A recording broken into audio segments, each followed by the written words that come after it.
ஒரு பாசிட்டிவாக சொல்லக்கூடிய நன்மைகள் இல்லை. ஆனால் பணத்துக்கு பஞ்சம் கிடையாது. ஏன் பணத்துக்கு பஞ்சம் கிடையாது அப்படின்னு கேட்டால், 10ஆம் இடத்துக்கு குரு பார்வை.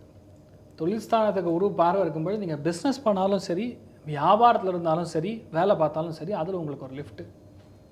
வேலை பார்க்கக்கூடிய இடத்துல உங்களுக்கும் பக்கத்து வீட்டுக்காரனுக்கும் பிரச்சனையாக இருக்கும், உங்களுக்கும் பக்கத்து சேர்க்காரனுக்கும் பிரச்சனை இருக்கும். நான் எடுக்கிறது தான் கரெக்டும்பிங்க நீங்கள், இல்லை நான் பண்ணுறது தான் கரெக்டுன்னு அவன் சொல்லுவான். 2 பேருக்கும் சென்டரில் மாமியாருக்கும் மருமகளுக்கும் சென்டரில் எப்படி ஒரு ஆம்பளையான் தவிக்கிறானோ அந்த மாதிரி உங்கள் பாஸ் மண்டையை பிச்சுப்பார். யாரா உண்மை சொல்லுங்கடா. ஸோ இந்த மாதிரி நிறையா சுவாரஸ்யமான சம்பவங்கள் நிறையா நடக்கும்.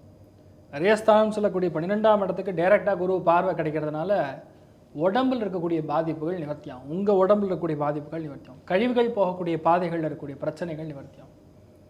நிறைய பேருக்கு ரூட்டு கிளியர் ஆகும். அதுதான் உண்மை. நிறைய பேருக்கு வெளியூர் போய் பிஆர் வாங்கக்கூடிய பிராப்தம். யாரெல்லாம் கனடாவில் இருக்கீங்களோ, யாரெல்லாம் இப்போ யூஎஸில் இருக்கீங்களோ, சில பேர் ஆஸ்திரேலியா, நியூசிலாந்து இந்த மாதிரி இடங்களில் நிறைய பேர் இருப்பீங்க. அவங்களுக்கெல்லாம் செட்டில் ஆகிடுவீங்க. அங்கேயே முடிஞ்சுது.